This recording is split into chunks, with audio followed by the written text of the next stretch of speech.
Assalamualaikum warahmatullahi wabarakatuh. Waalaikumsalam warahmatullahi wabarakatuh. Alhamdulillahirabbil alamin wa bihi nasta'in ala umuri dunya waddin. Wassalatu wassalamu ala sayyidina Muhammadin wa ala alihi wa sahbihi ajmain, amma ba'd.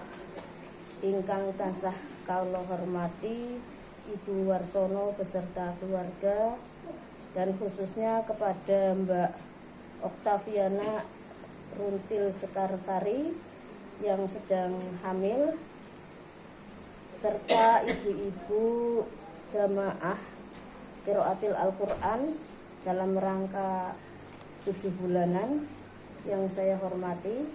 Sebelumnya kita muji syukur kehadirat Allah Subhanahu wa Ta'ala bahwasanya siang hari ini kita mendapatkan karunia, rahmat dan berkah dari Allah nggih. Saged maos Al-Qur'an sesarengan nggih. Insyaallah nek diniati ibadah lillahi ta'ala, pahalanya melimpah ruah. Salawat dan salam kita sanjungkan kehadirat Rasulullah sallallahu alaihi wasallam.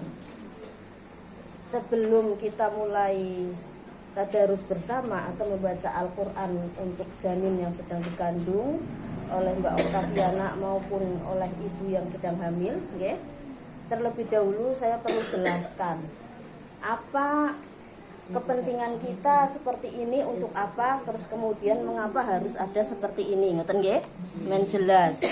Jadi wonten ing mriki kula lan panjenengan sedaya bermaksud mendoakan, nggih. Mendoakan yang sedang hamil supaya selamat. Diamini ya, supaya selamat, terus kemudian juga dilancarkan dalam persalinan, sehat walafiat ya. Nah, niku bagi ibunya gitu. Nah, bagi janinnya, bagi anaknya, bayinya mohon selamat, sehat walafiat, lahir dengan tidak ada halangan, dan menjadi anak yang soleh kalau laki-laki, kalau perempuan menjadi anak yang solehah. Allahumma amin. Itu kepentingannya. Nah, kemudian surat-surat yang kita baca, sebenarnya kalau surat Luqman saja itu sudah cukup, karena di sana adalah surat yang berisi tentang pendidikan, nggih. Tetapi di sini karena ingin lengkap, nggih lengkap, nggih. Nyun sewu niki yang hamil mendengarkan mboten nggih?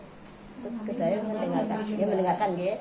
Nah, bahwa Kalau bisa di sini Mbak Oka. nggih, pembacaan Al-Qur'an ini tidak hanya saat ini saja nggih. Jadi teng mriku dipun ngendikaaken nggih, teng hadisipun ngendikane ngeten. Yes, salah satu hadisnya ngendikane ngeten. Akrimu auladakum wa ahsanuhum adabuhum. Artinya apa? Wa ahsinu adabahum. Muliakanlah wahai ya kita semua sing diperintah ya teng Kanjeng Nabi, muliakanlah anak-anakmu dan ajarilah adab sopan santun pada anak-anakmu. Itu ngendikane Kanjeng Nabi Muhammad sallallahu alaihi wasallam teng hadis niku hadis setunggal. Hadis setunggale dipun ngendikaken malih nggih. Hakul waladi alal walidihi, yaitu hak seorang anak yang dapat diperoleh dari orang tuanya, khususnya adalah ayahnya ya. Sebenarnya ini kewajiban ayahnya gitu. Nah, tapi juga ibunya kan ngoten nggih, terutama yang dekat biasanya ibunya nggih. Boten apa-apa temen nggih saged nggih. Yang penting mendengarkan, nanti kalau sudah bacaan boleh ikut baca ya boleh, enggak ya enggak apa-apa nggih. Ini kewajiban orang tua nggih. Yang pertama, anak harus kita muliakan. Jadi ternyata selama ini pendidikan kita itu salah, Bu, nggih. Maring anak nakal gitu. Di teoti, didomai, malah ngomongnya sing elek-elek wong zaman biyen lho. Nggih, Mbok. Oh, dasar kowe pecah gemblung. Lah iku gemblung tenan anake. Mboten angsal tekan Nabi nggih. Kon dimuliakan, nggih. Karena apa? Anak itu ternyata mutiara dan karunia yang sangat indah, yang sangat berharga minallah, dan itu amanah yang memang harus dimuliakan, nggih. Nah, memuliakannya itu bukan berarti terus diperlakukan seperti raja, disanjung-sanjung terus enggak. tapi artinya itu cukup kita perlakukan anak itu dengan baik supaya anak itu nanti juga perlakuannya baik kepada orang lain. Kan ngoten, Mbok? Anak saben dina do main kok pintere ngomahi. Nggih, Mbok? Anak saben dina ditewoti kok pinter neoti. Niku ngoten. Jadi itu makna memuliakan. Yang kedua, tadi Rasulullah mengatakan suruh apa tadi? Mengajari adab sopan santun. Nah, sopan santun ini ada 2, bahkan 3. Yang pertama, sopan santun kepada Allah. Bagaimana kita selaku makhluk sudah diciptakan, maka kita menyembah kepada Allah. Berarti kon sholat, nggih. Anaknya kon diajari sholat dan lain-lain ibadah. Yang kedua, sopan santun terhadap manusia. Nah, manusia pertama yang harus disopan santuni adalah orang tua. Maka anak diajari, nek kali bapak kan basa, nek kali bapak kan nyuwun sewu. Lah, nek ibune ngajari ngoten, nanti anaknya ke bapak seperti itu. Bapaknya juga ngajari ke ibunya. Anak kon hormat kali ibune, saling mendidik. Niku nggih sing sae. Nah, pun niku adab terhadap manusia.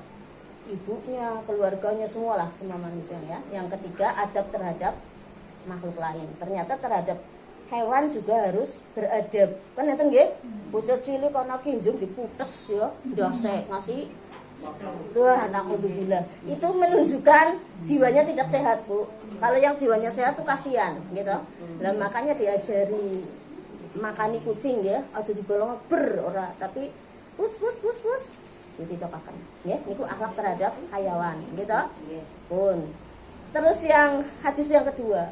Hadis yang kedua ini lengkap sekali. Rasulullah mengatakan hakul waladi ya, ala walidihi tadi haknya seorang anak terhadap kedua orang tuanya, pertama ayahnya, ada beberapa. Yang pertama adalah ayuh sinasmahu, diberi nama yang baik. Makanya nanti namanya yang baik. Lah nama yang terbaik apa? Kalau laki-laki itu Muhammad, ya. Kalau perempuan bisa Khadijah, bisa Fatimah, bisa Aisyah. Ya. Tapi wonten ingriku kalau nama terbaik menurut Rasulullah dan dzurriyyahnya. Tapi kalau nama terbaik yang akan dinisbatkan kepada Allah, maka yang terbaik ada abdun-abdunya. Abdullah, ya, Abdurrahman, Abdul Aziz, Abdul Malik dan sebagainya. Ya, itu yang terbaik. Tetapi kalau tidak seperti itu, boleh memakai nama Rasulullah yang bukan Muhammad, boleh. Banyak ya nama Rasulullah. Mustafa, Misbah, ya. Terus apalagi Badrun ya, banyak Samsun ya, ini sakit ya. Misalnya apa? Samsudin ya. Tidak boleh Samsun tok. Nek Samsun tok ndarani matahari tenanan. Nek Samsudin artinya matahari agama, berarti penerangnya agama. Lah niku nek ora paham bahasa Arab ya konsultasi nggih karo sing paham kan ngoten to. Nah, niku nama ya yang baik. Jadi jangan asal nama, misalnya namanya apa? Zaman sekarang kan lucu ya. Enggak diberi nama apa? Kendang nang dalan. Lho kendang temenan kepriwe. Tapi cuma mau bahasa Inggris orang ngerti artine kan payah nggih. Nah, pun. Yang kedua di situ dikatakan wa adabahu juga. Kon dipelajari adabe, adab mau kula terangaken nggih. Wa ayu alimahul kitab. Kon diajari Al-Qur'an niki nggih. Nah, wong tua berarti abot nggih kudu ngajari Al-Qur'an putrane. Cuma nek ora bisa, ya paling orang ngeten niki. Niki termasuk 4 bulan, 7 bulan dibaca Al-Qur'an, berarti sedang mengajari Al-Qur'an anaknya. Makanya tadi ibunya saya bilang, coba ke sini biar anaknya mendengarkan Al-Qur'an. Kalau enggak ikut baca kan nggih kambit dicekel. Nak, dengarkan itu Al-Qur'an dan ambil hikmahnya, pelajarannya kan gitu. Jadi nanti dididik sejak dalam kandungan.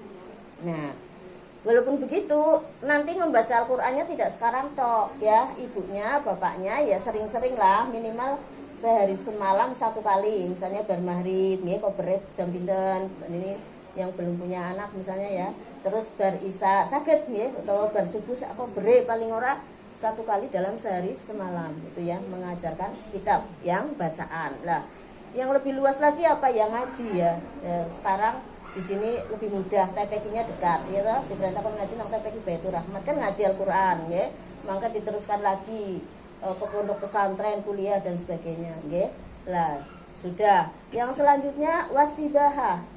Kon diajari apakah jenengannya berkuda atau apa ya, berenang. Nah, ini maksudnya apa? Maksudnya teng mriki wong tua ki ora berkewajiban kur ngajari anak berkaitan dengan rohani, nggih, dengan keimanan dan akhlak, tapi juga kon ngajari dengan ilmu keterampilan, nggih. Jadi kalau yang namanya berkuda itu kalau zaman sekarang paling ora ya pinter numpak mobil, nggih, nyetir mobil. Kenapa? Karena itu kendaraan-kendaraan itu sangat dibutuhkan, nggih, Mbok. Enten napa-napa nggawa kendaraan iku maksudnya ngoten. Nah, terus untuk perang, kalau zaman dulu perang, jadi kendaraan tank barang diajari, tapi orang mungkin ngajari ya paling ora ya kendaraan sing umum kan ngoten nggih. Nah, terus berenang. Berenang nggih ngoten, kenapa sangat penting sama Rasulullah diberitahu? Karena di situ yang namanya orang sewaktu-waktu dengan kehidupan tadi kalau di jalan gitu di darat. Manusia itu kan di darat ya. Tadi kendaraannya darat nggih diajarna. Lah sing nomor loro nih perlindungan di air, ya gue renang gitu. Sewaktu-waktu anak banjir, wah wis pinter renang kan mandan mending kan ngoten nggih, orang langsung keblebok, setidaknya ada usaha kan ngoten nggih dan sebagainya. Itu perlindungan di air. Lah kemudian nang kono yang ketiga diajari memanah, yang keterampilan. Lah memanah itu apa? Memanah itu adalah perlindungan yang tidak hanya di darat, tidak hanya di air, tapi jarak jauh. Nggih, Mbok. Nang hutan dewekan anak serigala bisa mana kan ceprot iki ya, serigalane orang mangan dewekan gitu ya. Itu Rasulullah hebatnya itu di situ ya. Jadi kon ngajari anak sampai sedetil itu, ya, memanah. Terus kemudian di situ dikatakan lagi pendidikan yang selanjutnya tidak hanya keterampilan seperti itu, tapi Rasulullah juga mengajarkan yang lainnya, yaitu yang tadi adab sudah ya, warimayah dan sebagainya. Saya kira sudah cukup itu. Mari kita sama-sama untuk membaca sesuai dengan urutannya tadi ya. Jadi yang sebagian ada yang surat at-taubah, dalam maksud di sini adalah supaya kita mengajari anak kita suka bertobat gitu ya. Orang senang maksiat, maksudnya ngoten ya. Tobat itu bukan berarti melakukan maksiat, tapi orang senang maksiat. Yang kedua surat Luqman. Nah, surat Luqman itu tujuannya supaya meniru Luqman. Luqmanul Hakim itu adalah waliullah, kekasih Allah, yang di situ anaknya menjadi orang soleh karena ayahnya yang bernama Pak Luqman itu sangat soleh ya. Jadi mengajari tentang bagaimana menjadi manusia yang taat kepada Allah, yang baik kepada sesama manusia. Itu Luqman ya. Tentang surat Luqman di sini kados niku. Mulane anak kita juga diajari seperti itu. Lah kemudian surat Maryam, langgar surat Maryam, tujuannya angger perempuan ya ayu dan soleha kayak Maryam, Yusuf ya angger laki-laki soleh dan ganteng seperti Nabi Yusuf. Ngoten nggih. Terus apa malih pun nggih, sekawan nggih. Surat Luk pun nggih. Ngoten nggih. Saya kira gitu. Mari kita baca bersama. Langsung nanti saya begitu mulai jenengan ikut mulai nggih. Nggih.